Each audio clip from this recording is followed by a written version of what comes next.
तो दोस्तों कुछ समय पहले तक हमने देखा था कि चाइना के फाइटर जेट एलएसी के ऊपर कुछ उटपटांग करने की कोशिश कर रहे हैं। कई बार वो अघोषित नियमों का पालन न करते हुए सीमाओं के अंदर तक आ रहे हैं, जिसके बाद भारतीय वायुसेना भी एक्टिव हुई थी इस इलाके में और तेजस सहित रफाल और सुखोई को इस पूरे एलएसी वाले इलाके में एक्टिव कर दिया गया था ताकि इनकी गतिविधि को देखते हुए तत्काल इनके खिलाफ एक्शन लिया जा सके। और ये जैसा कर रहे हैं ठीक वैसा ही भारत भी रिप्लाई करे। इसी के साथ साथ मैंने आपको कुछ समय पहले बताया था कि भारतीय वायुसेना कुछ बहुत ज्यादा रडार सिस्टम चाहती है, कुछ ऐसा कवरेज प्रदान करे वो हमें पूरे एलएसी वाले इलाके में, ताकि चाइना की तरफ से की जाने वाली एक एक एयर गतिविधि को हम लोग नोट डाउन कर सके। लेकिन दोस्तों अब कुछ नई खबरें निकल कर आई है। दरअसल बताया जा रहा है कि चाइनीज ड्रोन एलएसी वाले इलाके में अपनी एक्टिविटी बहुत ज्यादा बढ़ा चुके हैं और इन्हें काउंटर करने के लिए भारत की तरफ से फाइनली सुखोई 30 MKI को कमान सौंप दी गई है। यानी चाइनीज ड्रोन्स को न्यूट्रलाइज करने के लिए, उनकी सभी गतिविधियों को रोकने के लिए सुखोई 30 MKI तैनात किए गए हैं, जो कि इन्हें खदेड़ने के साथ साथ जरूरत पड़ने पर इन्हें शॉट डाउन भी कर दे। जी हाँ, आपको मैं पूरी बात बताने वाला हूँ कि किस तरह की खबर निकल कर आई है। आप बस वीडियो को एकदम एंड तक देखते रहिए। दोस्तों बताया जा रहा है कि मान लीजिए चाइना के ड्रोन एलएसी लाइन के अगर पैरेलली उड़ते हैं तो इसमें कोई समस्या वाली बात नहीं है। वो अपनी सर्विलांस के लिए अपने क्षेत्र में अपने ड्रोन्स को उड़ा सकते हैं, कोई इसमें दिक्कत वाली बात नहीं है। और ये दोनों पक्षों के बीच में किए गए किसी भी समझौते का उल्लंघन नहीं करते हैं अगर वो पैरेलली उड़ रहे हैं तो। लेकिन अगर मान लीजिए कि वो पैरेलली न उड़कर भारत को परेशान करने की कोशिश करते हैं और भारतीय रडार सिस्टम की पकड़ में आ जाते हैं अगर ये ड्रोन, तो डेफिनेटली यहाँ पर एक्शन लेने की जरूरत भारत को पड़ती है और भारत को इस बात के लिए बाध्य कर देती है कि वो समझौतों का पालन न किए जाने पर चाइना के खिलाफ कार्रवाई करे, यानी इन ड्रोन्स को या तो खदेड़ दे या फिर डायरेक्टली शॉट डाउन कर दे।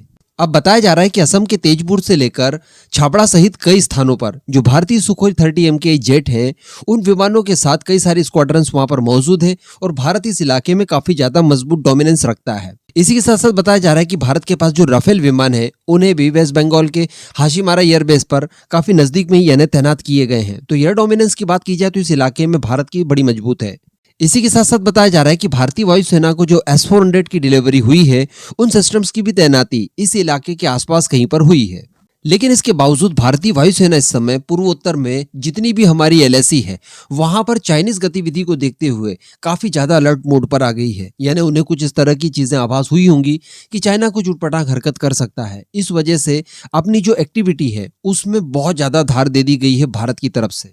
अब इसके पीछे का कारण बताया जाता है, जो कि इंडिया टीवी की एक रिपोर्ट में बताया गया है कि हाल के दिनों में कई मौके ऐसे आए जब चाइनीज ड्रोन्स को भारतीय सीमा के अंदर आते हुए देखे गए और चाइना के द्वारा ये जो कुकृत्य किया गया है ये नोटिस किया गया है अरुणाचल प्रदेश और सिक्किम वाले इलाकों में। तो इसी वजह से भारत की जो सुखोई 30 MKI है वो तेजपुर सहित बाकी अन्य जितने भी हमारे एयर बेसेस हैं वहां पर सुखोई 30 MKI की तैनाती और उनकी एक्टिविटी को बढ़ा दिया गया है। यानी हमारे सुखोई 30 MKI को अब ये काम दे दिया गया है कि चाइनीज ड्रोन से आपको निपटना है। पहले तो उनकी गतिविधियों के बारे में जानना है कि वो किस क्षेत्र में कहां पर अंदर आने की कोशिश कर रहे हैं।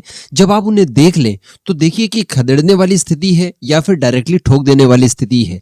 जिस भी तरह की स्थिति है उस हिसाब से आप उनके खिलाफ एक्शन लीजिए। तो अगर भारत की ये एक्टिविटी ज्यादा जैसी बड़ी पूरे एलएसी वाले इलाके में, उसके बाद आप देखेंगे कि चाइना की जो ड्रोन एक्टिविटी है वो इस इलाके में खत्म हो जाएगी, क्योंकि पहले यही वाली एक्टिविटी वो फाइटर जेट के जरिए कर रहा था और फाइटर जेट को अंदर लाने की कोशिश कर रहा था। लेकिन जैसे ही भारतीय वायुसेना एक्टिव हुई तो उन्होंने फाइटर जेट्स को अब बंद कर दिया और अब वो ड्रोन के माध्यम से भारत को परेशान करने की कोशिश कर रहे हैं। तो अगर यहाँ पर ड्रोन्स का भी इलाज हो गया तो उसके बाद काफी चैन की सांस हमें लेने के लिए मिलेगी। बाकी जो भारत की वायुसेना की दूसरी प्लानिंग है जिसके तहत यहाँ पर बेहतरीन रडार कवरेज सिस्टम को तैनात करना है, वो तो किया ही जा रहा है। इसी के साथ साथ S-400 की तैनाती भी यहाँ पर है, तो अगर जरूरत पड़ती है तो हम लोग बड़ी आसानी से उसका इस्तेमाल कर पाएंगे। इसी के साथ साथ जो हमारे स्वदेशी एयर डिफेंस सिस्टम्स हैं उनकी तैनाती भी इस इलाके में बड़े पैमाने पर किए जाने की तैयारी है।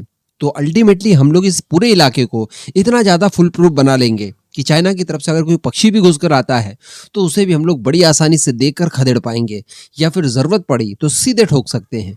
अब इस पूरे मुद्दे पर दोस्तों आपका क्या मानना है, नीचे कमेंट करके जरूर बताइएगा।